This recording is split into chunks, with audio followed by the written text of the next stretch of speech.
The Kraft Foods Company, makers of Kraft Quality Foods, presents Harold Perry as the Great Gildersleeve.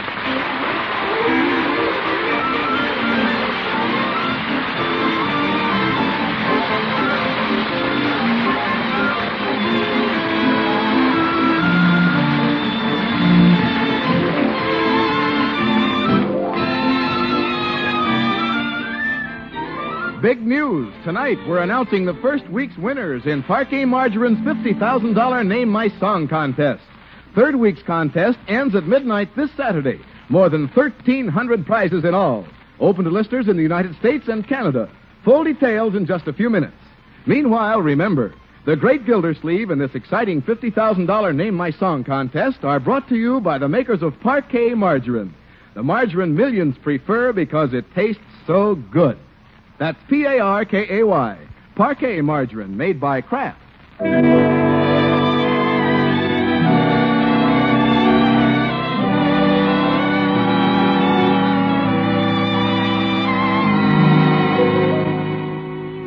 Well, the Great Gildersleeve has had a good day at the water department. It's with a feeling of a job well done that the great man returns to the comfort and contentment of home. Is that you, Uncle Morris?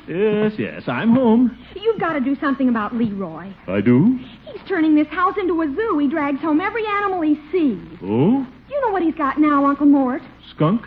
Grizzly bear? No, a big old tomcat. A tomcat? Look at my new stockings. He clawed me. Well, cats are playful, my dear. He probably didn't mean any harm. Well, you aren't going to let Leroy keep it. Oh, Marjorie, I hate to take Leroy's pets away from him. You know how boys are. But, Uncle Morris... Besides, the cat will probably leave anyway. You know how tomcats are. Here today, gone tonight. Well, all right, but he better keep away from my stockings. That you, Mr. Gildersleeve? Yes, Bertie. Mr. Gildersleeve, you know what Leroy brought home today? I've heard all about it, Bertie. What's for dinner? That old tomcat. What? I ain't had time to think about no dinner. I ain't been thinking about nothing but getting rid of that cat. Now, Bertie... Mr. Gildersleeve, I spent all afternoon scrubbing the kitchen floor, and that old tomcat comes in and tracks it all up. Well, I'm sorry, Bertie. Track all over the house. Why didn't you put him outside? I tried to, but he laid back his ears and went... Oh? I ain't taking that off of no tomcat. Now, Bertie, possibly you frightened him. No, sir. I asked him outside in the nicest way. I said, kitty, kitty, kitty, don't you want to go outside? And all he said was... Well, Bertie... That cat's got to go. Now, Bertie... I said, kitty, kitty, kitty, do you want to go outside? Do you know what he said back? Yes, Bertie. That's right. That cat's got to go. Life's little problems. Is that cat? Hey, Unc. Oh, Leroy. Do I have to get rid of Leo? Who's Leo? My cat. Oh, well, from what I hear, Leo seems to be getting into a little trouble. You going to make me get rid of him? Well, maybe we can keep him on 30 days free trial, my boy. Marjorie and Bertie will get used to him after a while. Gosh, you're swell, Unc. Where is this giant cat of yours? I'd like to see him. I don't know where he is now. Probably hiding. I don't blame him. Well, bring him around when you find him. I'll be here in my easy chair reading the paper. Oh! There he is, Unc. You sat on him. Leroy, that cat's got to go.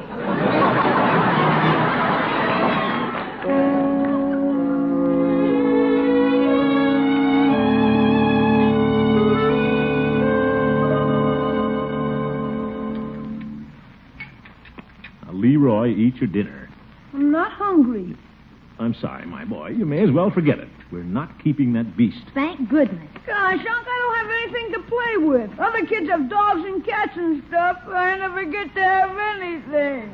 Oh, my goodness. Listen, Leroy, you know that football in Hogan Brothers' window? Yeah? You'd rather have that than the old cat, wouldn't you? Gee, yeah. I guess so. Yeah, fine. You can get it the first thing tomorrow. But let's get rid of the cat tonight. Okay. I'll drop him off at the city pound before I go to the Jolly Boys meeting. For pound? Certainly. What's wrong with the pound? They'll find a home for him. What if they don't find a good one? What if they give him to somebody that's mean to him? Well... Why don't you find a good home for him, Unc? Me? Now, Leroy. Okay, I don't want the football. I'll keep the cat. You will not. I'll find a home for him. There's a lot of people around who like pets. I'll take Mrs. Milford. Unky, you wouldn't give him to your girlfriend's mother. Why not? Mrs. Milford is alone all day. She'd love to have a big, friendly cat around, purring beside her while she knits. A faithful companion during the lonely hours. By George, that's precisely what I'm going to do.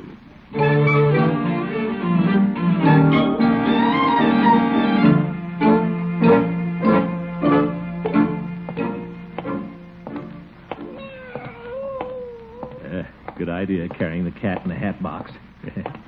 You look like a thoroughbred wearing that pink ribbon. Snuggle down in those Christmas wrappings. Maybe he is a thoroughbred. Who knows? Won't be long now, Leo. You'll have a new home. And watch it when we get inside. No rough stuff. Act like a human being. No, maybe you better not do that. Throckmorton. Well, Catherine. This is a surprise. You ain't seen nothing yet. Come in. Well, I thought you'd be going to your Jolly Boys meeting tonight. Well, I'd much rather have a meeting with a jolly girl like you. What's in the hat box? Well, it's the little present for your mother. For Mother. Well, aren't you sweet? Mother? Yes, dear. Throckmorton is here. He brought something for you. For me. Oh, how nice. Good evening, Mrs. Milford. Here you are with my compliments. Oh, thank you, Mr. Gildersleeve. My, it's heavy. I love heavy presents. Catherine, Mr. Gildersleeve is the most thoughtful beau you've ever had. Now, Mother. Well, thank you, Mrs. Milford. It's a lovely box. I wonder what it is. Goodness, it sounds like it's alive. Well, I wouldn't bring you a dead one. Why don't you open it, Mother? Here, I'll hold the lid. Why, it's a cat. A cat? With a pink ribbon around its neck. Oh, it's adorable. You better put a screen over the fishbowl, Mother. Oh, no, she's a nice kitty. Its name is Leo. Leo, that's a nice name. But I've always thought if I had a cat, I'd call it Cleopatra. Well, not this one. You know, cats are sacred in Egypt, and Cleopatra was from Egypt. You might call him Mark Antony. Yeah, not bad. Mark Antony. Doesn't Catherine have the most wonderful ideas, Mr. Gildersleeve? You bet. Well, Mrs. Milford, why don't you get acquainted with Kitty, and I'll get acquainted with Katie. That's a splendid idea. I'll warm some milk for it. Come along, Mark Antony. Ta-ta. We'll be here in the living room. I hope you can stay a while, Throckmorton. Well, I'm not one to let the cat out of the bag and run. What shall we do? Listen to a symphony? I'd much rather listen to you. We might try to think of a title for your song. Well, there are a lot of people working on that already. Catherine, why don't we just... Good heavens! What happened to the cat? Here he comes on the run. Oh, Mark Antony. Oh, he jumped right out of my arms. What's wrong with him? Well, he's a little high-strung. Come here, kitty. Leo, Mark. Oops. He's running up the drape. Mark! Good climber. Throckmorton, he's tearing the drapes. Get him down. I guess I'd better if I get up on this chair. Oh. Come on, Leo. Nice kitty. Oh, my lovely drink. Yeah, don't worry, Mrs. Milford. Hey, kitty. Come down, kitty. Don't you at me. You won't come down, I'll pull you down. Look out, he's going to jump. Oh. Watch the fishbowl. Leo. Oh, my fishbowl. Get the fish. Not you, Leo. Catch him, Throckmorton, quick. I've got him. Oh, ungrateful beast. I'll put him back in the box and take him someplace. Get in there, you home wrecker. It isn't that I wouldn't love to have him, Mr. Gildersleeve, but he's so active. Well, he's young, I guess. Yeah, full of life. Leo and I better be going. What are you going to do with him? I don't know, but I'll think of something.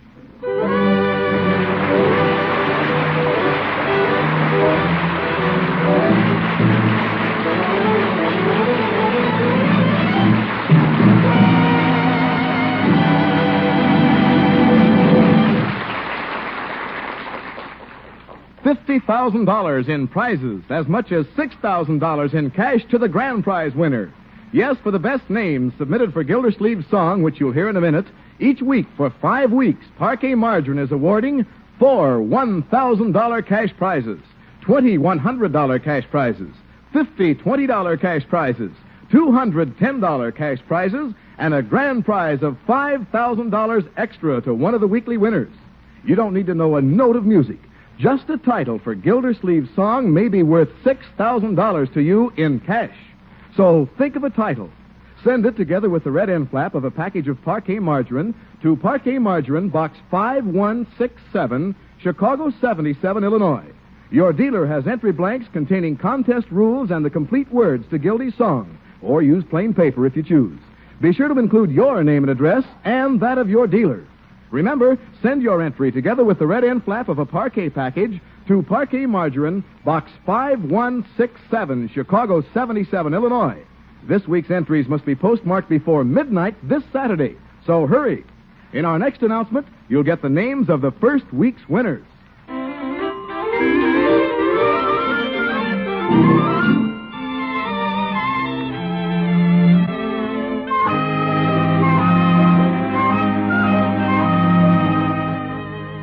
Well, let's get back to the great Gildersleeve. Finding a home for Leroy's tomcat is turning out to be something of a problem. But the great man doesn't give up easily. Right now, he's heading into the meeting of the Jolly Boys Club with the cat in the hat box under his arm. Yeah, I'll pawn him off on one of the Jolly Boys. Yeah.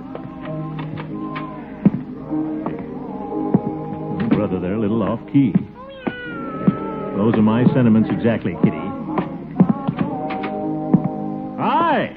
Oh, hello, Gildy.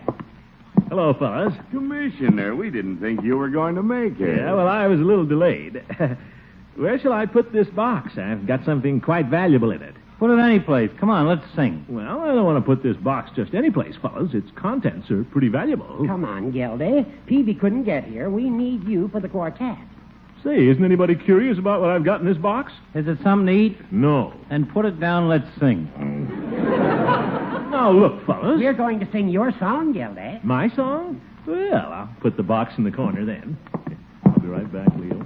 Commissioner. Yes, Chief? Sitting down at the jail, I've been thinking of a title for your song. That's so? What is it, Chief? Well, I haven't thought of one yet. Yes, no. My goodness. I'll keep thinking. Yeah, you do that, Chief. Hit it, Floyd. Okay. There's an old familiar strain, a haunting refrain that takes me back to days of yore. I see a chapel on the hill, spring's first daffodils, reflected in the mill pond from the shore. Judge? I recall in memory 2 names on a tree. Sounds just like an old ghost. Yeah. Oh, come on, fellas. Yes, sorry. Our first kiss in that old canoe. And though we drifted far apart, this song lives in my heart. It's the melody of love and you. Of love and you. Very nice, Chief. Yeah, it was swell. You know, fellas, barbershop quartets all over the country are singing my song. Bet they don't sing it any worse than we do. Come on, let's try the second chord. In my reverie it seems a summer moonbeam. Somebody off key. What was that? I said somebody off key. No, Floyd. That's my hat box. Your hat box. What kind of a lid is it, Commish? It's no lid, Floyd. It's a very fine cap. Come on, fellas, take a look. Well, I'll be darned. It is a cat. It certainly is. Yes, sir. Isn't he a beaut? Half Maltese, I think. I wouldn't part with this cat for all the world. Well, isn't anybody interested? Trying to get rid of him, huh, Commish? What? If he's such a good cat, why don't you keep him? Well, it seems that everybody around our house is allergic to cats. Judge, how about you taking him? Thank you, Gildy, but... I'm allergic to cats also. Yes. Floyd, wouldn't you like to have him? Cats are sacred in Egypt, you know. Well, I ain't no Egyptian. Now, Floyd, Chief. Well... No home's complete without a cat. Well, I wouldn't want him around the house, but... Well, I guess I could keep him down at the jail. Then you'll take him, Chief? Well, are you sure you don't want him, Commissioner? Positive. All right, I'll take him to the jail. He might be good company for those poor fellows. Great. He's yours, Chief. Hat box and all. Okay, that's taken care of. Now let's sing. You bet. Happy days are here again.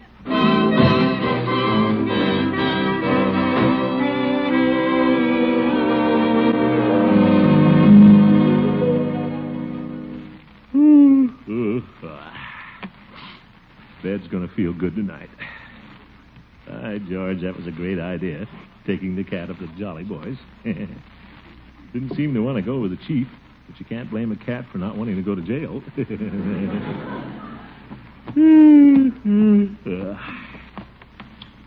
Yes, sir. I'll get that football for Leroy in the morning, and we'll have a little peace around here. Seems I can still hear that darn cat. I do hear it. Oh, Ferb. He's back, sitting on the fence. What kind of a jail do they run down there? Even a cat can walk out.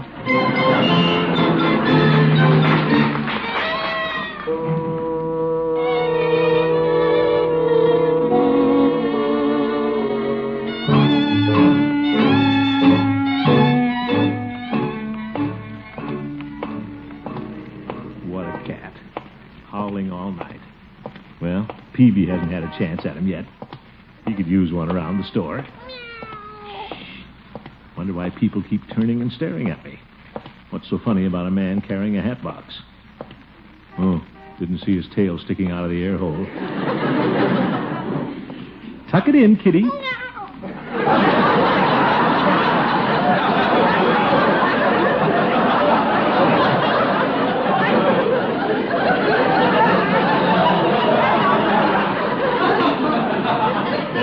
That's it, kitty. We're going into the drugstore. Hello, Peavy. Well, hello, Mr. Gildersleeve.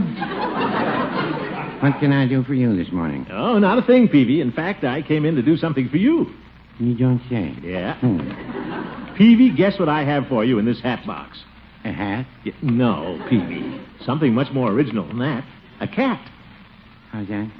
A cat, Peavy. That's what I thought you said. Yeah, look at him. Isn't he a fine specimen? He's quite a feline, all right. Where did you get him, Mr. Gildersleeve? It's not important where I got him. It's where I leave him. I mean, how'd you like to have him, Peavy?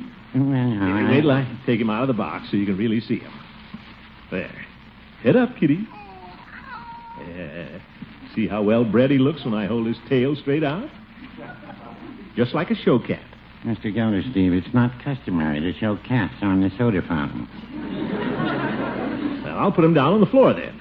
But look at him, Peavy. Look how he holds his nose up in the air. Smells my bologna sandwiches. I'll bet he smells a mouse, Peavy. I don't allow mice up here in the front end, Mr. Gildersleeve.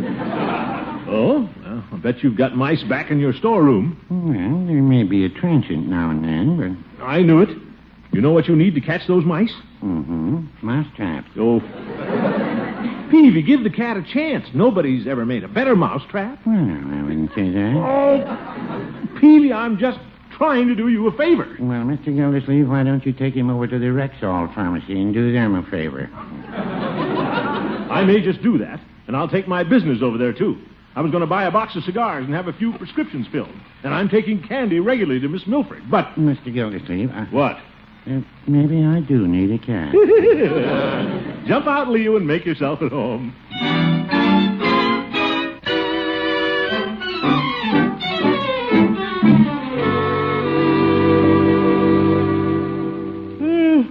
Well, I guess I'll be off to bed, Bertie. Yes, sir. That old tomcat ain't come back this time. No, he'll stay at the drugstore. Probably catnip in some of those bottles.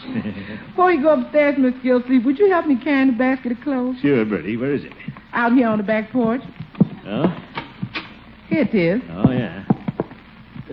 Bertie, do you ever wash black clothes and white clothes together? No, sir. Well, there's a black stocking sticking out from under this tablecloth. Where's that? Right there. Look. Oh, it's a tail. Leo, back again. And sleeping in my clothes. Get out of there. Get. How'd he do it, Mr. Gildersleeve? How'd he find his way back? Probably read the street signs, Bertie. By George, tomorrow morning I'm going to take him clear out of town. He won't be able to find his way back with radar.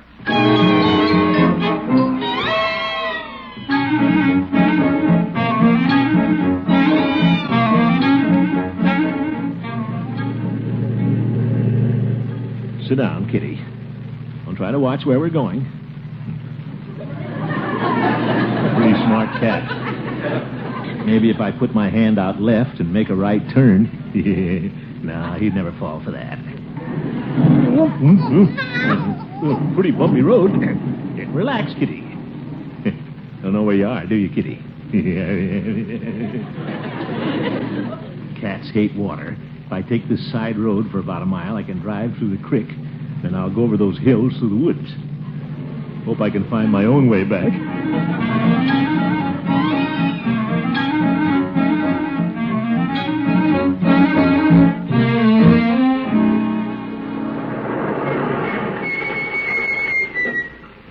This ought to be far enough. Lonesome out here. Well, come on, Leo. Out you go. Yeah. See that big red barn over there? Should be a lot of fat mice in there. And nice warm straw to sleep in. I'll put you down, and you run right over there. No, Kitty. Stop rubbing against my leg. Now, Kitty. Don't try any of that now. You run along. No, not over there. Head for the barn. The barn. City cat. Maybe it's never seen a barn. Oh, well. I've done the best I can. Anyway, he's over 21.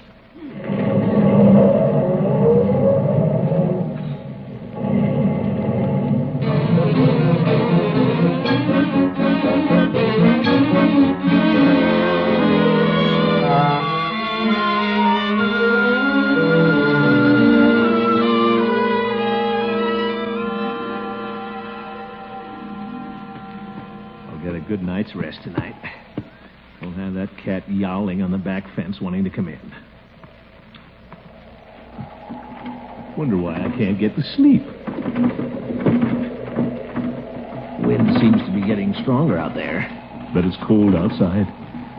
It'll be nice and warm in that barn, if he found the barn. Now it's starting to rain. Better get up and put the window down.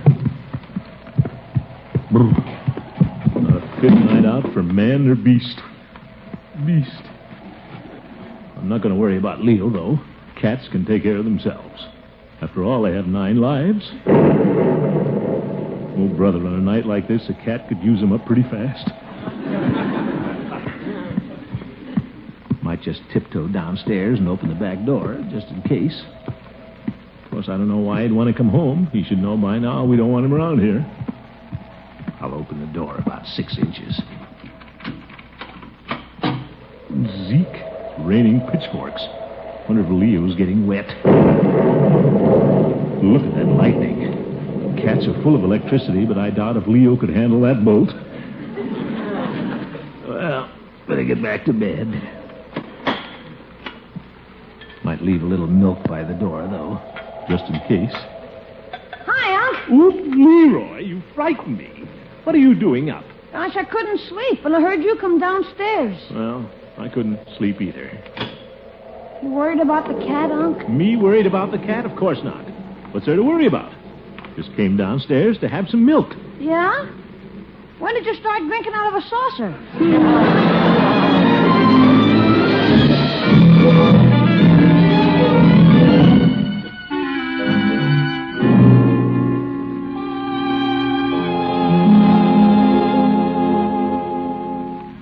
Good morning, children. Hi, Unc. Good morning, Unky. Guess I'm a little late for breakfast. They must have kept the cat locked up last night, Unc. Who? Where you took him yesterday. Oh, yeah. Bertie's been mopping the kitchen floor. Yeah, the storm blew the back door open last night, Unc. Morning, Miss Gildersleeve. Good morning, Bertie. Breakfast is going to be a little late. I know that. Any sign of the cat this morning, Bertie? No, sir. You sure? Yes, sir. You must have found him a good home this time, Miss Gildersleeve. Yeah. I certainly didn't like that old cat, but it was kind of you, Unky, making sure he was taken care of. Yeah. It's a good thing you had a home last night. That was the worst storm we ever had. Wind, rain, thunder, lightning. Please, Bertie. You're a very kind man, Miss Gildersleeve. I think I'll go read the paper. What's the matter, Unky? Nothing. Call me when breakfast is ready. Even the headlines are all about the storm. That poor little dumb animal. So trusting. I'll never forget the way he brushed against my leg and purred when I dumped him. Well, he's gone. He's gone. Might as well sit down and read the paper.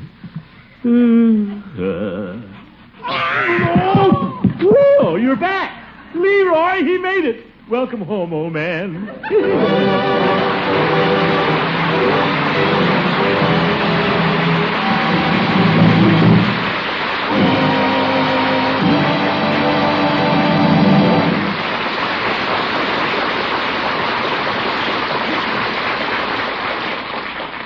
And now, the first week's winners in Parquet Margarine's 5-week, $50,000 Name My Song contest. $1,000 in cash to Mrs. Sue Sanders, Route 1, Box 652, Bessemer, Alabama. Alabama, huh? Mrs. Ressa M. Bader, 362 South 12th Street, Apartment 2F, Richmond, California. Richmond. Mrs. Anita Whitterell, 18 Ward Avenue, Millbury, Massachusetts. Eldred C. Newman, 1520 Penn Avenue, Bartlesville, Oklahoma. Good. And 270 other winners to be notified by mail. Still time to get in on this week's contest, but hurry. Send your name for Gildersleeve's song, together with the red end flap of a package of Parquet Margarine, before Saturday midnight to Parquet Margarine, Box 5167, Chicago 77, Illinois. You may have a title in your head that's worth $6,000 in cash. Remember, folks, you can get a 6-inch plastic recording of my song for only 25 cents and the red end flap of a package of Parquet Margarine. Send the money and the flap to Parquet Margarine, Box 5167, Chicago 77, Illinois. Same address as the contest. This is not a part of the contest, but having the record may inspire a prize-winning idea. Remember, Parquet Margarine, Box 5167, Chicago 77, Illinois. Thank you. Good night.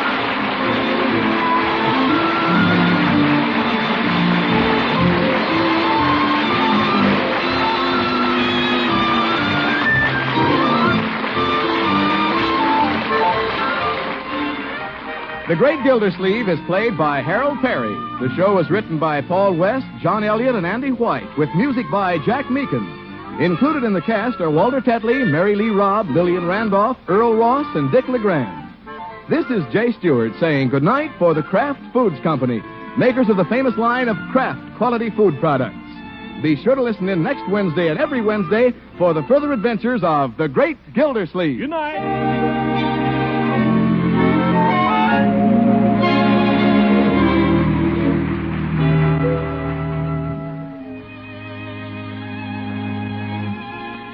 Which suits your taste? Mustard that's mild, delicately spiced, or sharp, snappy mustard with zing in every bite? Either way, you like Kraft prepared mustard, for there are two kinds. Salad mustard, tangy but gentle, and Kraft prepared mustard with snappy horseradish added. Have both on hand for different tastes, different uses. Either works magic in bringing out hidden flavor. For when you add a little mustard, you add a lot of tang. Get Kraft prepared mustard.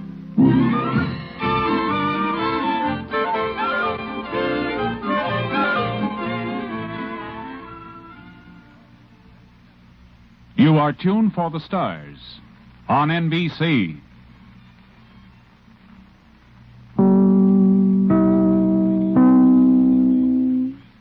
The Kraft Foods Company, makers of Kraft Quality Foods, presents Harold Perry as the Great Gildersleeve.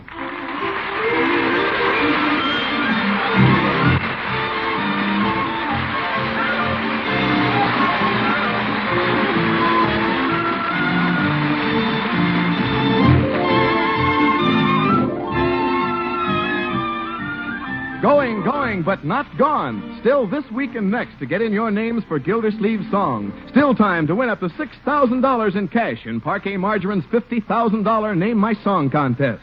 Get this week's entries in before midnight this Saturday. Then try again next week, often as you like. Contest open to listeners in the United States and Canada.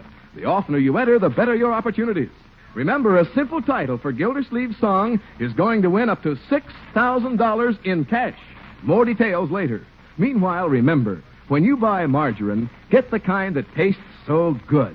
That's Parkay, Parquet Margarine, made by Kraft. And now, before we hear tonight's Gildersleeve story, here's the great man himself singing his song.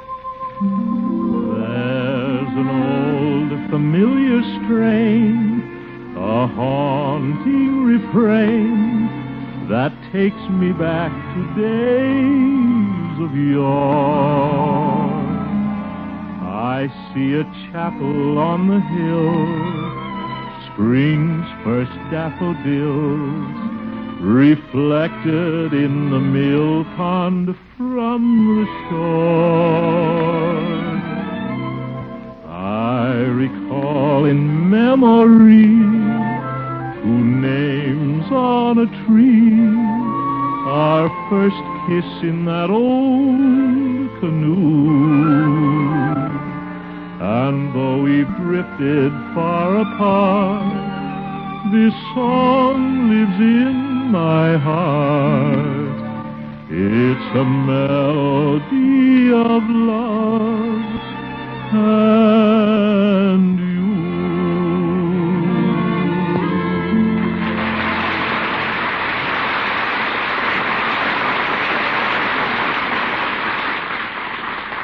Thank you, folks. We're going to save the second chorus till the end of the show.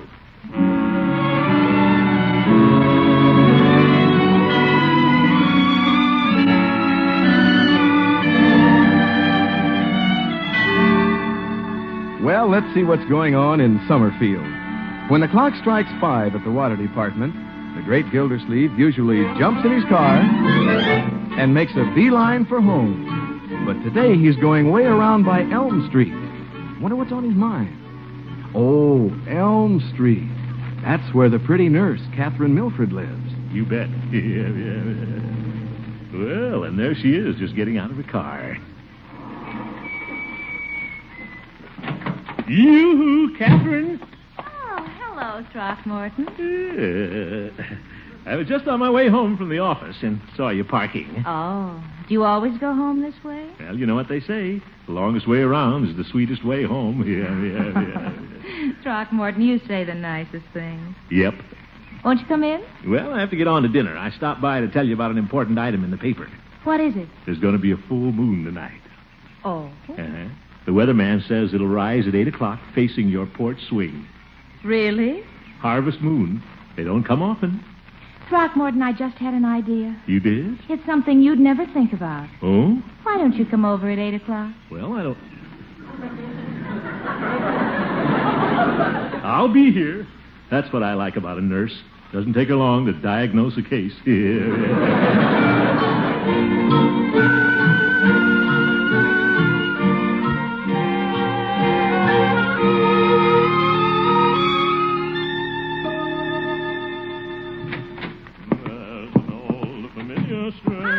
Well, hello, Leroy. Hello, Marjorie.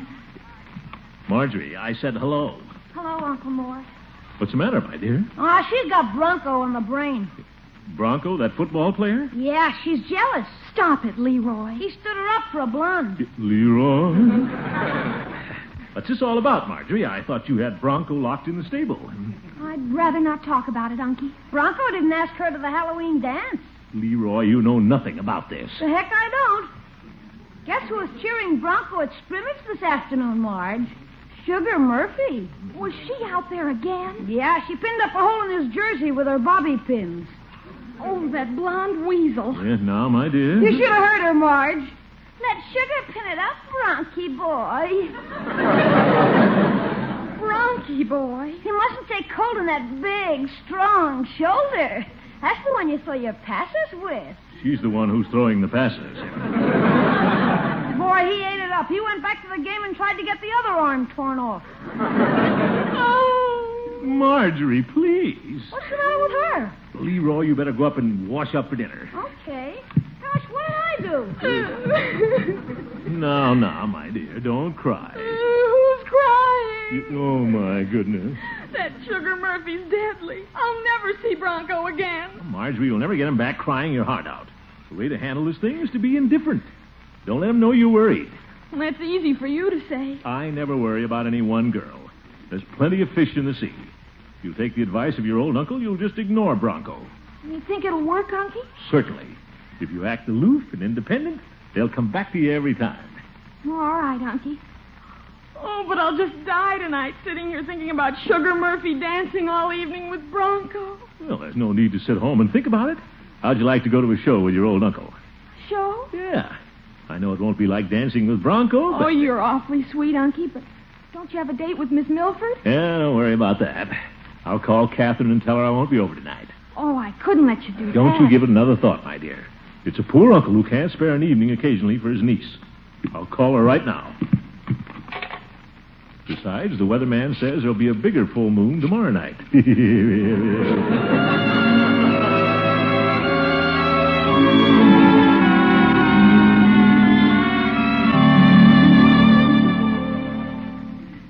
Marjorie, I'm ready.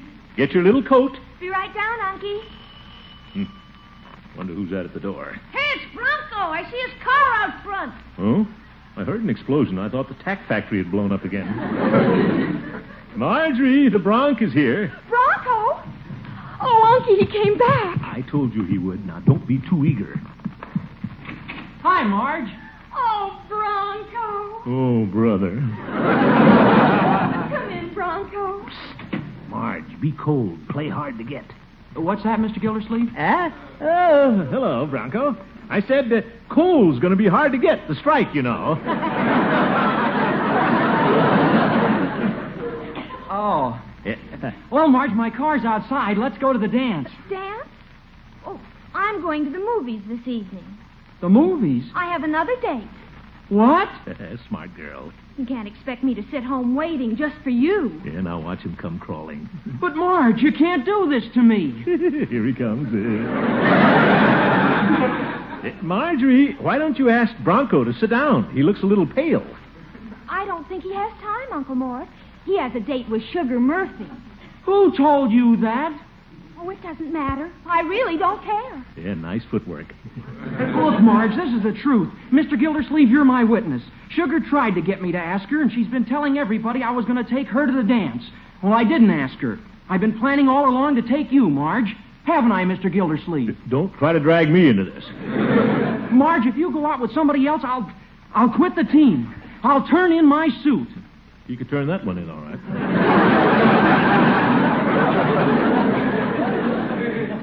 Well, I don't want to ruin the team. Come on, Marge. Well, wait till I change. I'll be right down. Hurry up. Oh, thanks, Uncle Mort. It worked perfectly. Nothing, my dear. Simple psychology. Oh, but what are you going to do? You've broken your date with Miss Milford. Oh, I'll wander over there after a while. If I feel like it. She'll be waiting.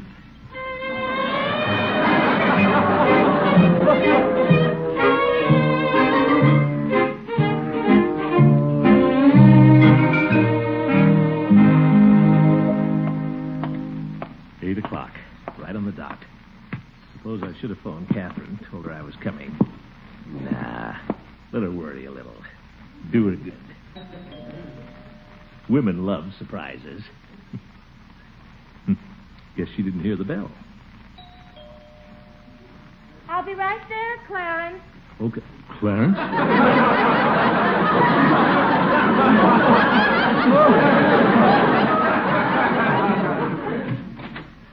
Clarence. Oh, it's you, Throckmorton. That's right, it's me. I found I could make it after all. Who's Clarence?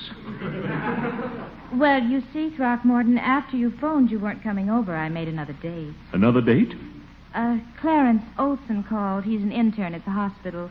Dr. Clarence Olsen. Oh, an intern, eh? Hadn't heard about him. Well, he's been asking me for dates ever since I came to the hospital. Uh-huh. I'm sure you understand. Oh, certainly. I'm not upset. I'm no adolescent.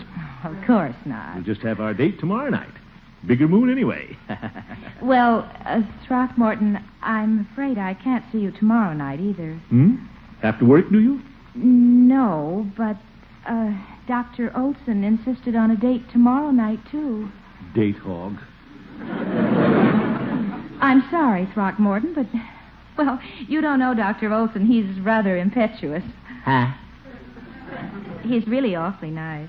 Impetuous, huh? He'll be here any minute. Wouldn't you like to wait and meet him? Oh, no, I'll be on my way.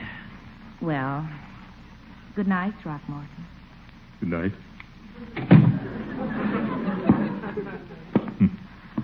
Let her go. What do I care? Isn't going to worry me any. No, sir, not one bit. Excuse me, madam. Oh, lamppost.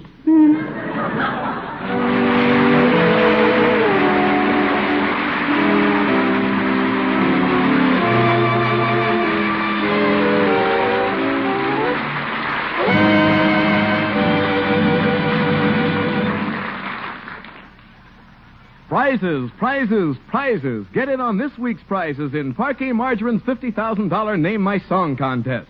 This week alone, Parquet Margarine is awarding 4 $1,000 cash prizes, 20 $100 cash prizes, 50 $20 cash prizes, 200 $10 cash prizes, and then there's that grand prize of $5,000 extra, $6,000 in all for the best title received for Gildersleeve's song. Simple to enter. Just send your song title, together with the red end flap of a package of Parquet Margarine, to Parquet Margarine, Box 5167, Chicago 77, Illinois. Your dealer has entry blanks with contest rules and the words to Gildy's song. Or use plain paper if you prefer. Be sure to include your own and your dealer's name and address. Now write down that address. Parquet Margarine, Box 5167, Chicago 77, Illinois. This week's entries must be postmarked before midnight Saturday. Only one more week after that. Send several entries, but hurry. Any song title you think of might be worth up to $6,000 to you in cash.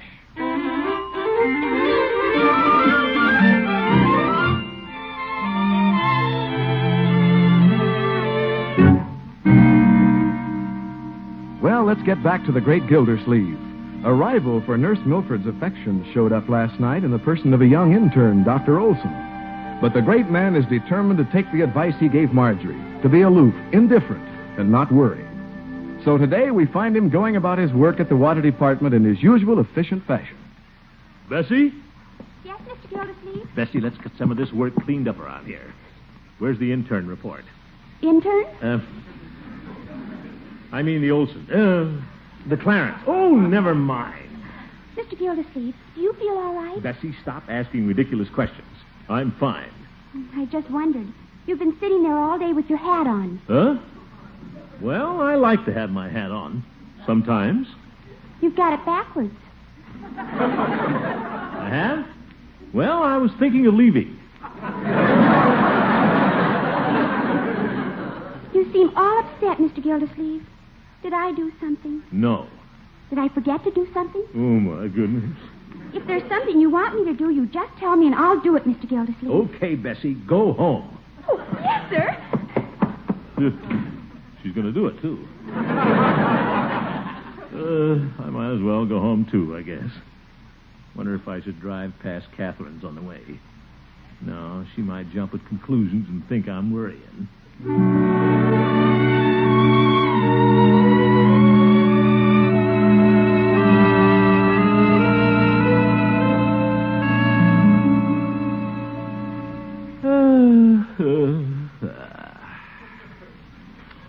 I'll do a little reading tonight.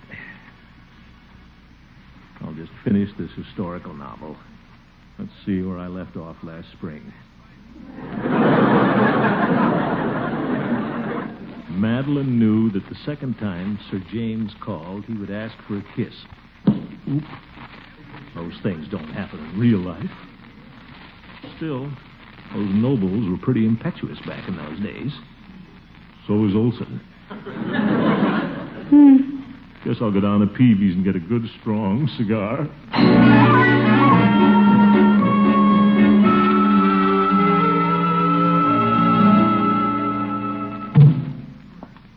Wonder where they went tonight. Didn't see anybody at Catherine's when I drove past.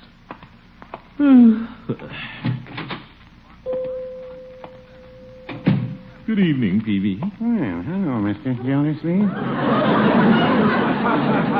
What can I do for you this evening? Give me a couple of cigars, Peavy. Yeah, well.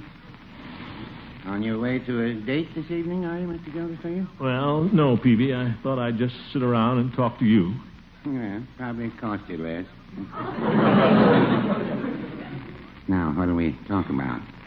Well, Peavy, you're acquainted with a lot of doctors in town. Do you happen to know a Dr. Clarence Olsen? No. You want a doctor, Mr. Gildersleeve? If there's anything I don't want, it's a doctor. No, I guess you don't.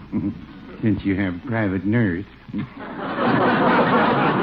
That'll do, Peavy. Might interest you to know that I'm not seeing Miss Milford for a while. You don't say. Something came up, and I canceled a date with her last night. And tonight, for all I know, she's out with somebody else. Dr. Olsen, I presume? Well, yes. A little worried, are you, Mr. Gildersleeve? Of course not. The way I look at it, after she has a few dates with this young intern, she'll appreciate me all the more. Well, no, I didn't say that. What? Nurses and doctors seem to have a lot in common. Well, maybe they do in a business way. Yeah, they're probably spending the evening together down at the hospital watching an operation. My. Good evening, gentlemen. Well, hello, John. Hello, Horace. It's a little chilly outside, isn't it? Yes, good. It's going to be nice Halloween weather. I may just go soaping windows. Second childhood. You seem a little down the mouth, Gildy, and I know why. Oh? I saw your pretty nurse with another man. You did? And what did he look like, Judge? Well, as I recall, he was quite tall, broad of shoulder, handsome of feature, blonde. Sounds like an Olsen. Struck me as being quite a young man, Gildy. Well, that doesn't interest me. About Miss Milford's age, I guess. Perhaps a year or two younger. What? Nothing, Judge. Where were they? Not that I'm interested. Mr. Gildersleeve seemed to think they were at the hospital watching an operation. If they're watching an operation, it's being performed on the dance floor of the Summerfield Grill. All right, Judge. You too, Peavy. Go ahead and laugh, both of you. Doesn't worry me one bit where she is. Not one bit. Well, now, I wouldn't say that.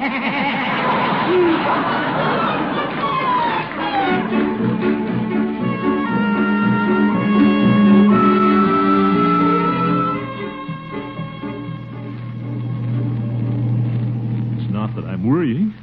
It's just that I can't think about anything else. This idea of not worrying is the worst idea I ever had.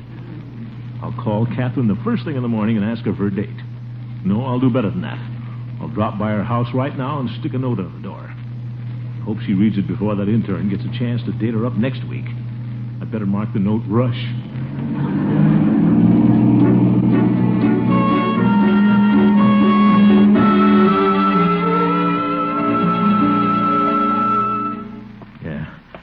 Tiptoe up on the porch and stick the note under the door. No, better roll it up and stick it in the keyhole. She's bound to see it when she unlocks the door. Wrote too much to get in the keyhole. But I had to go all out. By George, I'll get the next date with Catherine and know the reason why. What? Who's that stopping in front of the house? Oop. It's Catherine and the intern. I better get out of here. Darn porch swing. Shh. Well, here they come. I make a break for it now, they'll see me. I'll just drop off the edge of the porch here. Landed in the lily pond. Both feet. You'll have to get out of here. Zeke, they'll hear that. I'm trapped. I'll just have to stand in it and hope they won't see me. Being in the lily pond at midnight would be kind of hard to explain. Well, it's been a lovely evening, Clarence. Oh, no, Catherine. Don't try to say goodnight so fast. Well, I really should. I'd ask you in, but it's a little late. Atta girl, Catherine. My shoes are filling up. Is that the way you treat all your boyfriends? Send them right home? Now, Clarence. By the way, who's that man you've been going with? The fat fellow with the black Tony.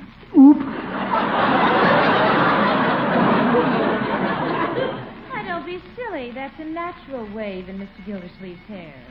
Oh, yes, Gildersleeve. Works for the water department, doesn't he? I'll have you know he's the water commissioner. You bet. I could turn off your water, Doc.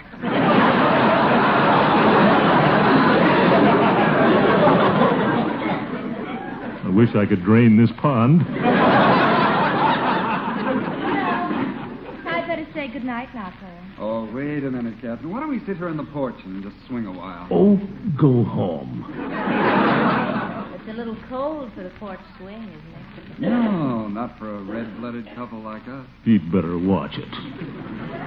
Well, we'll sit down for a minute. We don't want to catch the sniffles out here. You do, Dr. Olsen will take your case. Pushy Swede. What would you prescribe, Doctor? Well, first, I'd advise that you take preventative measures, my dear. Oh? Way to ward off a cold is to keep warm. Let's sit closer together. Now, Doctor. Oop, what a sneaky way to operate.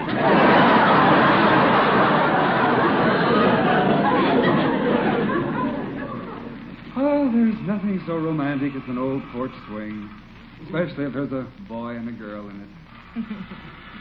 That's what I was going to say. And look at that big yellow harvest moon over there. Doesn't that suggest anything to you? Now he's using my moon. Well, it suggests that I'd better be going in. Get up and go, Catherine. My feet are freezing. Oh, please, just 5 minutes more. Oh, my goodness. I'll just have to try to make myself comfortable. What's that? Fish in your pond? Oh, no. There hasn't been a fish in that pond since we've been here. That's what she thinks.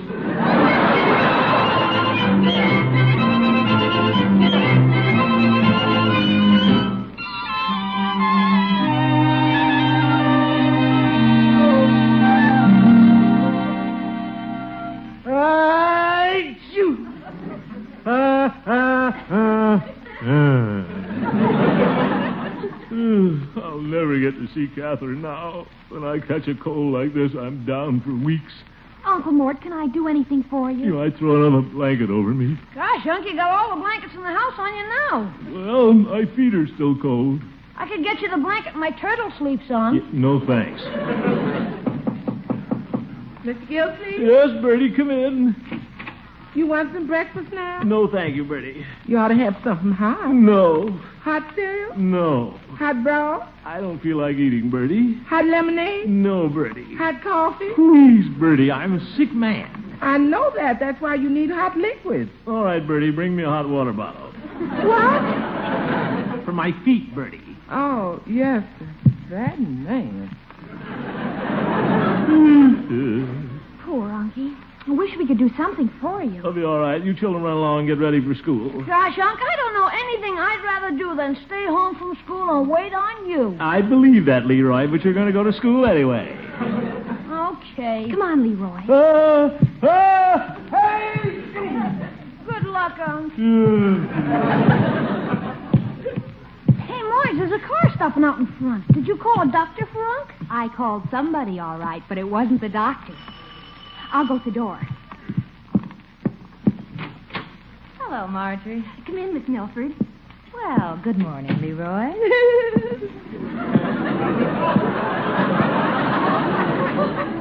How is the patient? Well, come on, I'll take you up to his room.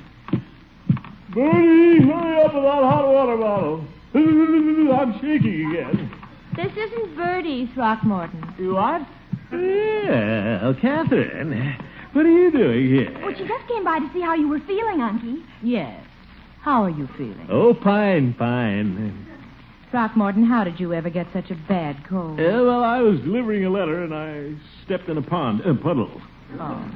Well, let me make you comfortable. Raise up while I fluff up your pillow. Yeah. That's right. Now let me lay your head back. Your forehead feels quite cool. It does? Hmm? Try it again. Well, you do have a little temperature. Yeah.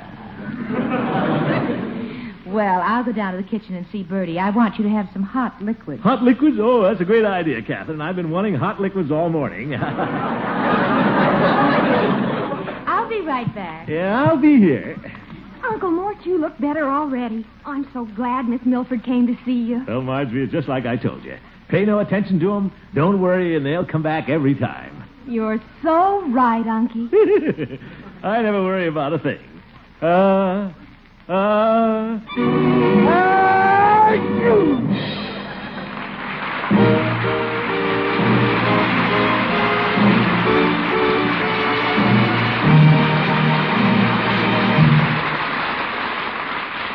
Second week's winners in Parquet Margarine's $50,000 Name My Song contest.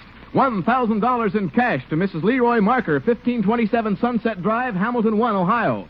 Maud W. Broderick, Post Office Box 245, Orlando, Florida. Jacqueline G. Shute, Box 374, Fabens, Texas. Mrs. Harry L. Fadum, 826 Clara Avenue, St. Louis 12, Missouri. And 270 other winners to be notified by mail. This week's contest ends midnight Saturday. Send your title for Gildersleeve's song, together with the red end flap of a package of Parquet Margarine, to Parquet Margarine, Box 5167, Chicago 77, Illinois. $6,000 to the grand prize winner. Remember, you can get a souvenir recording of my song just by sending 25 cents in the red end flap of a Parquet package to Parquet Margarine, Box 5167, Chicago 77, Illinois. This isn't part of the contest, but having the record might suggest a prize-winning idea. The address, same as the contest, Box 5167, Chicago 77, Illinois. The record sounds something like this. Second chorus, please, Jack.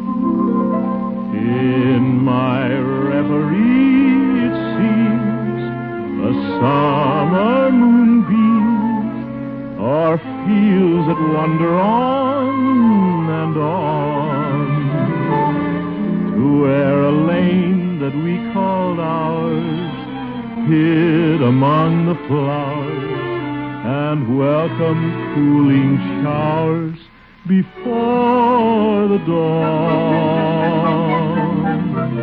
There's a lilac trellis gate where each night we'd wait to breathe the fragrance in the air. And so wherever I may roam, my thoughts will return to home. For I know that love and you are you. Hi, folks. The Great Gildersleeve is played by Harold Perry.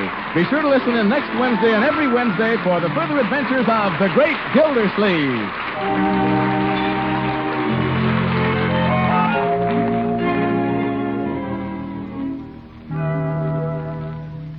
Throughout the entire nation, communities this month are conducting their annual Community Chest Drive. There's no need to tell Americans what the Community Chest is or what it does. It's only necessary to tell you that without your contribution, work vital to human happiness in your own community cannot go on. The Kraft Foods Company urges each one of you to open your hearts to your local Community Chest appeal this month. Remember, all the Community Chest agencies in your community share your contribution. So make your contribution generous enough for all.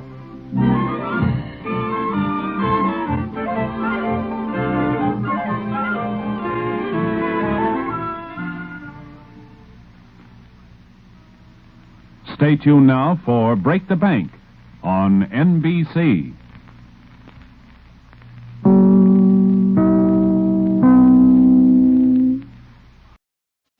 The Kraft Foods Company, makers of Kraft Quality Foods, presents Harold Perry as the Great Gildersleeve.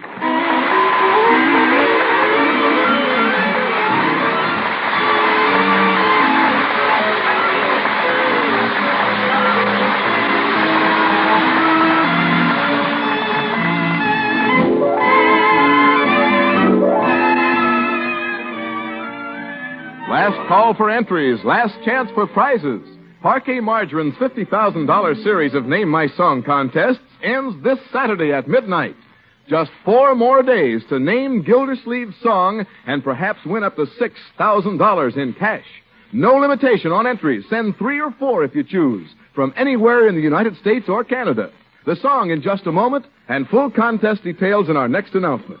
Meanwhile, remember, when you buy margarine, get the margarine that tastes so good.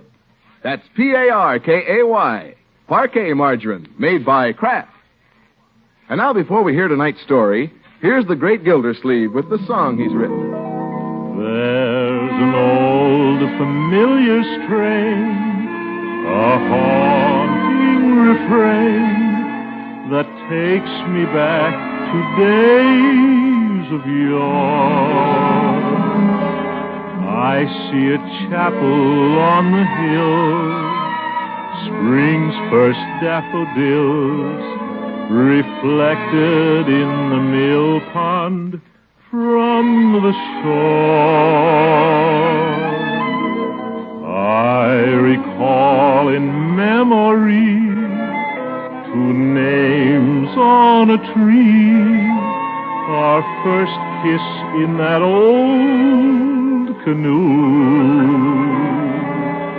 And though we've drifted far apart, this song lives in my heart. It's a melody of love and you. Yeah, thank you. Thank you. I'll sing the second chorus at the end of the show.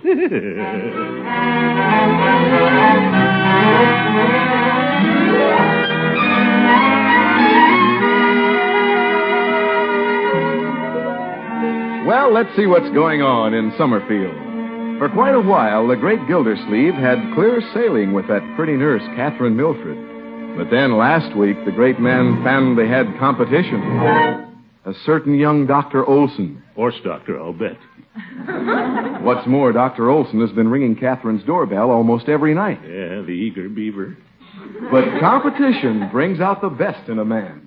This is the water commissioner's night to ring the doorbell, and he's going all out.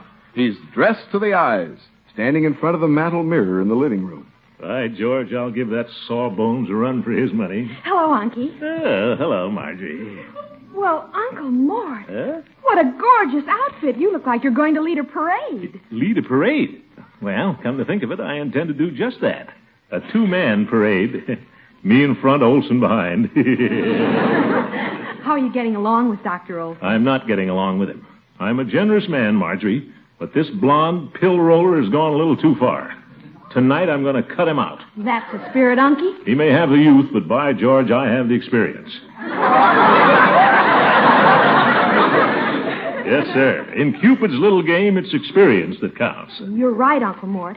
And that touch of white around your temples makes you look so romantic, too. Touch of white? Where? Oop, leftover shaving cream. Is that what it is? Here, I'll wipe it off. Yeah. You look grand, Unky. Compared to you, that Dr. Olsen will look like a scarecrow. Yeah, thank you, my dear. Well, I've got to run, Unky. There's a carnival down at Kraft Park, and Bronco's taking me. Carnival? Oh, have a good time. Bye, Unky. Goodbye, Marjorie. Smart girl. Let's see. Better take one last look in the mirror. Well, she wasn't far wrong. In that black Homburg hat, white scarf, and red carnation, you look pretty snappy. Dr. Olsen, compared to Gildersleeve, you're just a scarecrow. Think I'll stop by Peavy's and get a couple of expensive-looking cigars. You leaving now, Miss Gildersleeve? Yes, I'm on my way, Bertie. Say, you sure do look fine. Oh, really? I just got to admire you, Mr. Gildersleeve. My, you sure look dashing in that Hamburg.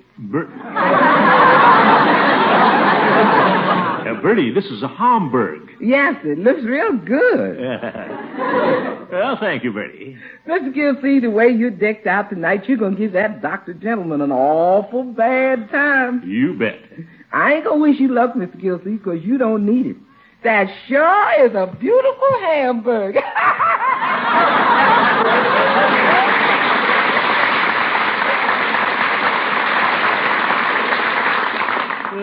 That Bertie. Hi, George, I do look dashing in this hat. What a powerhouse. Wonder if I should call Olsen at the hospital and tell him he's washed up. Nah, let him find out the hard way.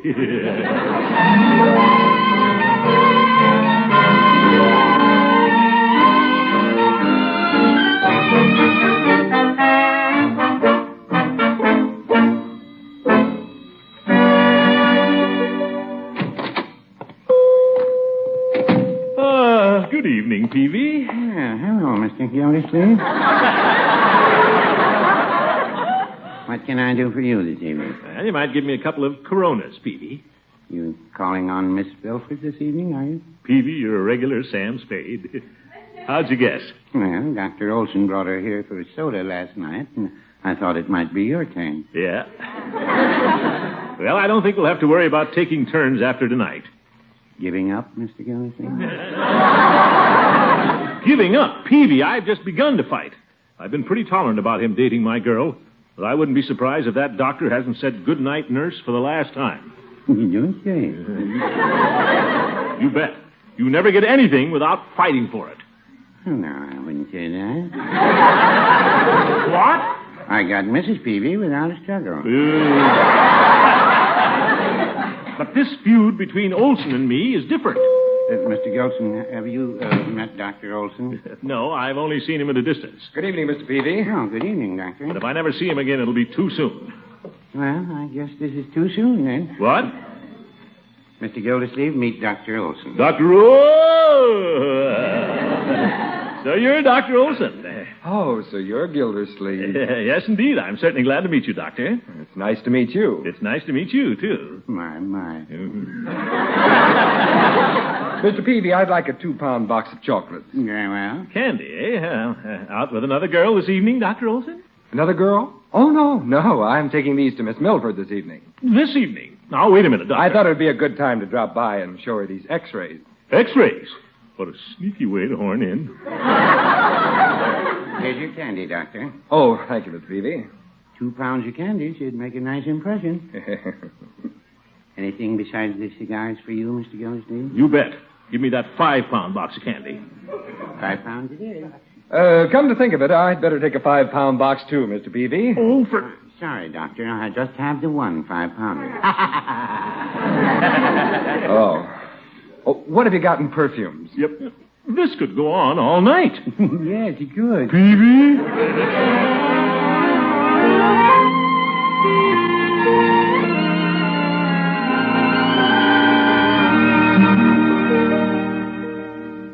Now, take this x-ray, Catherine. Notice the fused vertebral segments of the sacroiliac. 10 o'clock, and they're still talking about sacroiliacs.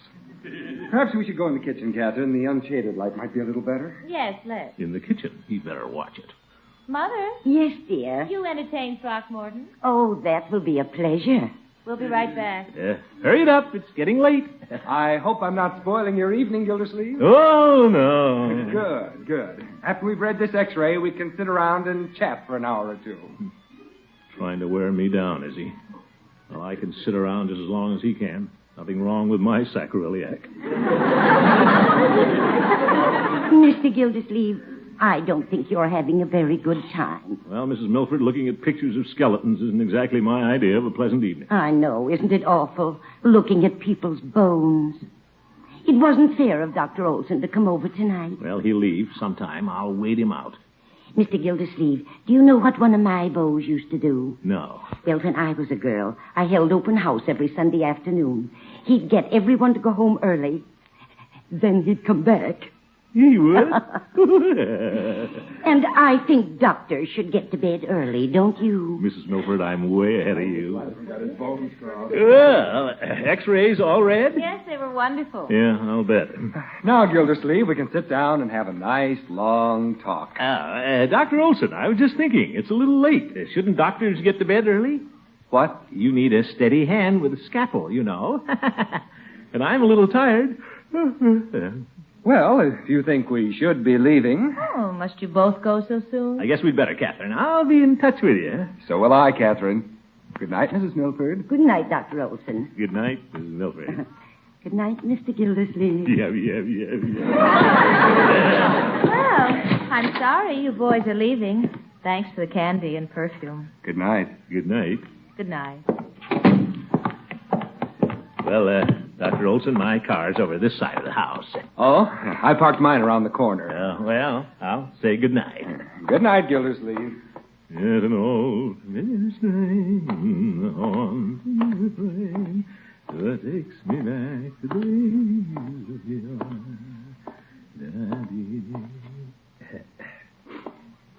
By George, Mrs. Milford's a good friend to have. Olsen should be in his car by now. I'll just tiptoe back up on the porch and wait for him to drive away. It's dark. He won't see me. Who's that? Olsen. Gildersleeve. What are you coming back for? Me? I came back for my hat. What are you doing here? Oh, I came back for my x-rays. I hate to mention this, Olsen, but you have your x-rays under your arm. I have? Well, you have your hat on your head. Okay, you win. Let's go home.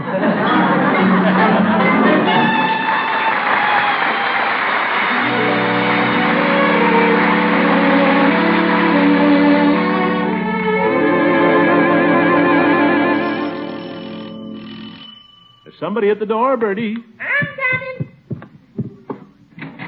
Oh, good evening, Judge. Good evening, Bertie. Good evening, Gildy. Hello, Judge. Well, I thought you'd be out with Miss Milford again this evening. No, she has to work tonight. I hear that handsome young Dr. Olsen is trying to beat your time, Gildy. He isn't beating my time. Just never lets me see Catherine alone. Even horned in last night. Oh, that doesn't seem fair. He should have plenty of opportunities to show his devotion at the hospital. What? I can see them now, holding hands over an appendectomy. Judge, if you came all the way over here to No, Gildy. There's a carnival down at the park tonight, and I thought Leroy might enjoy going. Well, that's very kind of you, Horace, but Leroy's in bed with a cold this evening. Oh, that's too bad. Yes, he's having a carnival of his own, I guess. He has his turtle and the cat in bed with him. Telephone. Excuse me, Horace. Hello? Is that you, Mr. Gildersleeve? Oh, hello, Mrs. Milford. Mr. Gildersleeve, I have a little secret for you. What, another one? Catherine's not going to the hospital this evening. Oh, she isn't? They gave her the evening off. I thought you might just drop over. Well, thank you very much. I'll do that. And remember, you haven't talked to me. A little bird told you. Sure. Goodbye, Mr. Gildersleeve. Goodbye, bird. Gildy, how about you and I walking over to the carnival? Can't do it now, Judge. Just got a hot tip. Catherine's alone this evening. This is my big chance. Well, good luck, Gildy. Guess I'll run down to the park. You do that, Judge, and I'll run over to Catherine's. And I do mean run.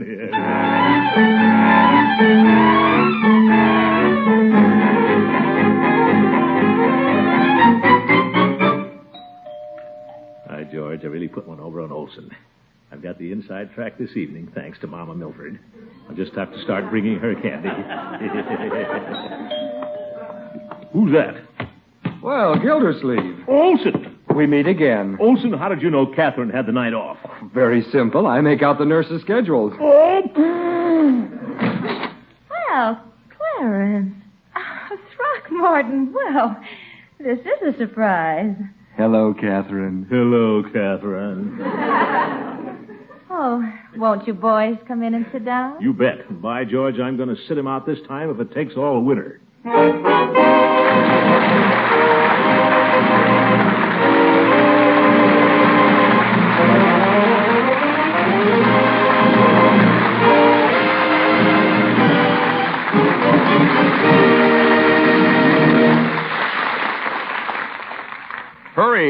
Hurry. Only 4 days left to get in on Parquet Margarine's $50,000 Name My Song contest. send in a name for Gildersleeve's song. You might win up to $6,000 in cash. The fifth and final weekly prize contest ends this Saturday at midnight. This week alone, Parquet Margarine is awarding 4 $1,000 cash prizes, 20 $100 cash prizes, 50 $20 cash prizes, 200 $10 cash prizes, and there's that grand prize of $5,000 extra. $6,000 in all to the person who names Gildersleeve's new song. Send your title with the red end flap of a package of Parquet Margarine to Parquet Margarine, Box 5167, Chicago 77, Illinois. That's Parquet Margarine, Box 5167, Chicago 77, Illinois. Your dealer has entry blanks with full instructions and the complete words to Gildersleeve's song, or plain paper will do. Be sure to include your own and your dealer's name and address. But hurry, send in all the entries you can. The more entries, the more opportunities to win. Each entry must be accompanied by a parquet flap and postmarked before midnight Saturday. Remember, just a few simple words, maybe only a single word, might be worth up to $6,000 to you in cash.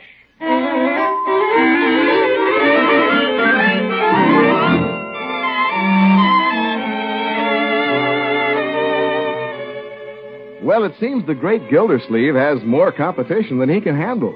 Every time he thinks he has a date with his pretty nurse, his rival, the intern, shows up. As we rejoin them, they're still sitting in Miss Milford's parlor, waiting each other out. That's a pretty dress you're wearing this evening, Catherine. I'm glad you like it, Throckmorton. Lovely. But the dress isn't nearly as pretty as the girl who's wearing it. Ooh la la.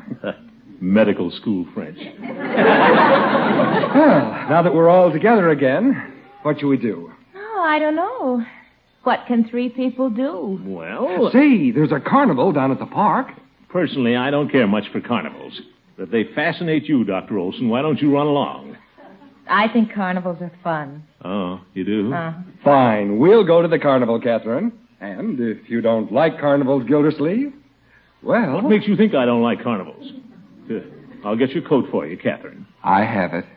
Oh, thank you, Clarence. He's fast on his feet, too.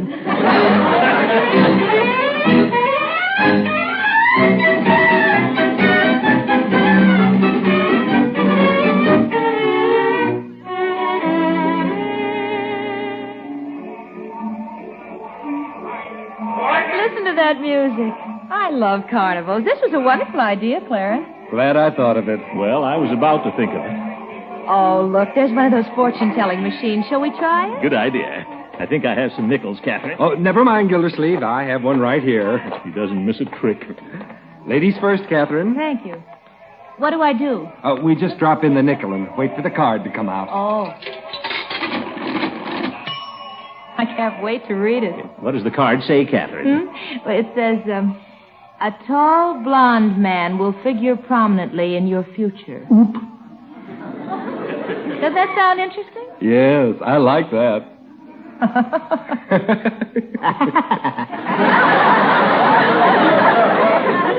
You're next, Gildersleeve. I'll put the nickel in. I have my own nickel, thanks. Oh, no. This treat's on me. Treat 5 cents. Here we go. What does yours say, Throckmorton? A tall blonde man will figure prominently in your future.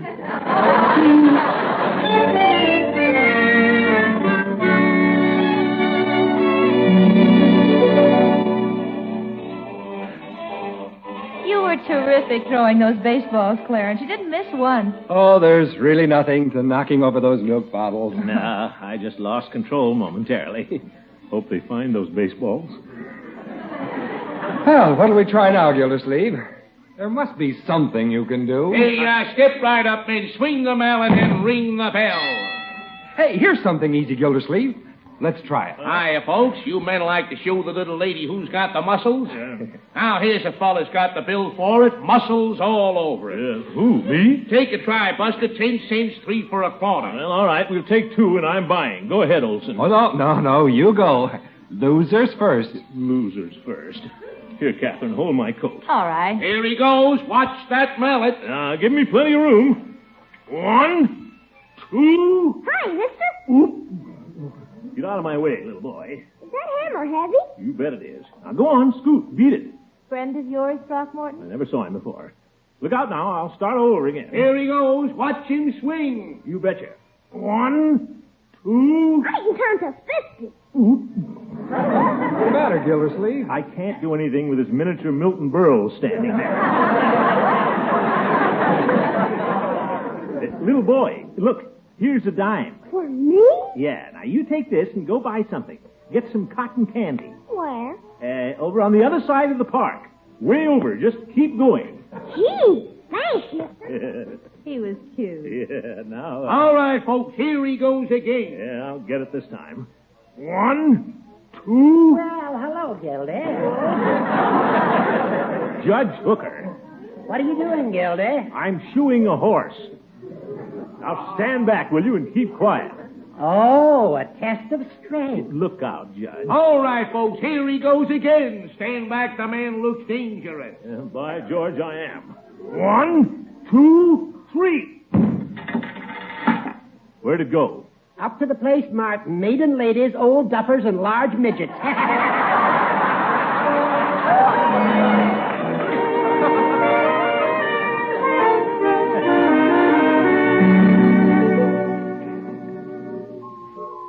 Shall I win another doll for you, Catherine? Oh, no, Clarence. We have enough. Yeah, I can't carry anymore. Gotta find something I can do better than this guy. Oh, there's the tunnel of love. Bet I can do that better than he can. Catherine, look over there. The tunnel of love. Huh? Oh, that's where you go for a boat ride in the dark. Yeah. You don't want to go through that, do you? Well, it might be fun. Besides, I'm water commissioner and they're using our water. Say, where's Oldie? Here I am. I'm just buying tickets for the tunnel. Let's go, Catherine. Oh, what an operator. Now, wait a minute, Dr. Olsen. I get to take Catherine first. Why should you? Well, you remember what you said. Losers first. That's right, Clarence. But... I trapped him. Give me the tickets, Olsen. Come on, Catherine. Let's go. Oh, don't take it so hard, Olsen. What? Oh, it's the kid again. Isn't this the same little fellow? He gave me a dime. I went to buy some cotton candy. Now I'm lost. Well, don't cry, little fella. Did you get your cotton candy? Give me your hand. Yeah, he did. What's your name, little boy? Billy. Well, what's your last name, Billy? I don't know. Well, what's your daddy's name? Daddy. Oh, the poor little fellow. Yeah. Wherever there's a crowd, this always happens. Catherine, you and Mr. Gildersleeve wait here. I'll take him down to the Carnival officials. No, I want my mommy and daddy. Yes. Now, wait a minute, Olsen. Certainly he doesn't want to go to any carnival officials, and I don't blame him. Come here, little man. Oh, what are you going to do? We can't leave him here. Somebody has to take him. Well, I guess you and Catherine better go on. No use letting the tickets go to waste. Come on, Catherine. The boats are leaving. Oh, goodbye, Throckmorton. Yeah. Goodbye. Have a good time. Ta-ta. What's the matter, mister? You lost too? Yeah, I lost again. Come on, little man.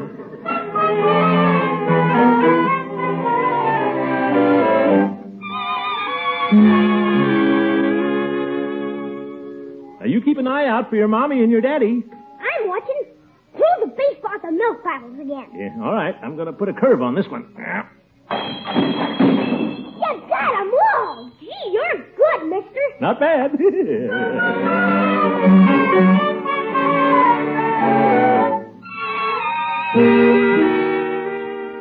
Here he goes. Watch him swing the mallet. He test him straight. Now, you watch out for your folks now. I'm watching. Make the bell ring. Well, you better stand over here so you can see better. You're sure strong, lifting that big hammer. 1, 2, 3. Yeah, why, George, I did. Why couldn't I do it before? Huh? Nothing. Come on, Bill, let's go over to the Coke stand and celebrate. Hey, mister, there's my daddy. There's my daddy. Okay, see you later, Billy. Bye-bye. Daddy.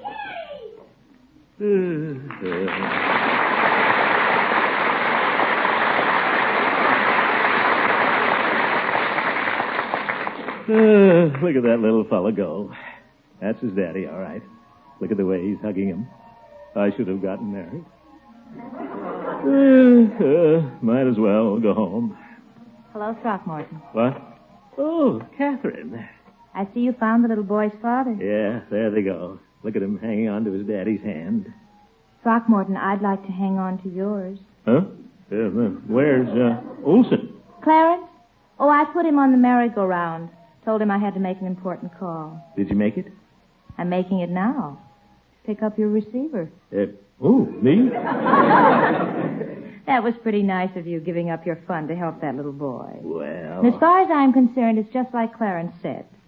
Losers first. Losers first? Mm-hmm.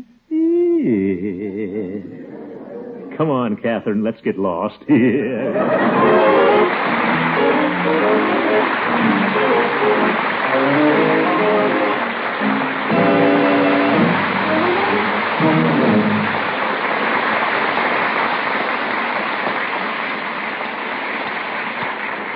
Time's running out. We have just 30 seconds to urge you once again to act now in Parquet Margarine's $50,000 Name My Song contest.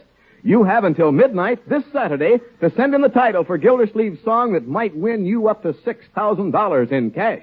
Remember the address, Parquet Margarine, Box 5167, Chicago 77, Illinois. Don't forget the red end flap of the Parquet package with each entry. Send in 3 or 4 entries, but hurry. Your entries can be postmarked from anywhere in the United States and Canada, but they must be stamped before midnight this Saturday. From now on, all winners will be announced by mail. Imagine the thrill you'll get if you're the grand prize winner. Just think what you could do with $6,000 in cash. And there's still time to get that 6-inch plastic recording of my song, folks. Just send 25 cents in the red end flap of a Parquet package to Parquet Margarine, Box 5167, Chicago 77, Illinois. 5167. And you'll have a nice souvenir of this program with my picture on the label. The same address as the contest, Box 5167, Chicago 77, Illinois. And now here's the last chorus of my song. In my reverie it seems a summer moonbeam o'er fields that wander on and on to where a lane that we called ours hid among the flowers and welcomed cooling showers before the dawn. There's a lilac trellised gate where each night we'd wait to breathe the fragrance in the air. And so wherever I may roam, my thoughts will tend to home. For I know that love and you are there. Good night, folks.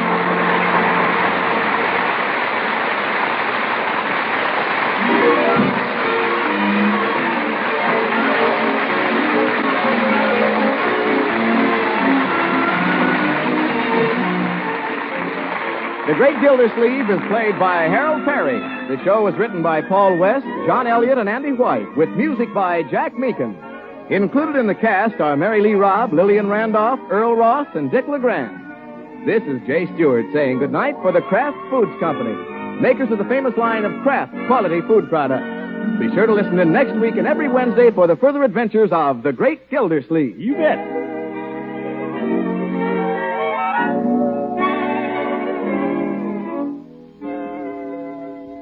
Which suits your taste? Mustard that's mild, delicately spiced, or sharp, snappy mustard with zing in every bite? Either way, you like Kraft prepared mustard, for there are 2 kinds. Salad mustard, tangy but gentle, and Kraft prepared mustard with snappy horseradish added. Have both on hand for different tastes, different uses. Either works magic in bringing out hidden flavor, or when you add a little mustard, you add a lot of tang. Get Kraft prepared mustard.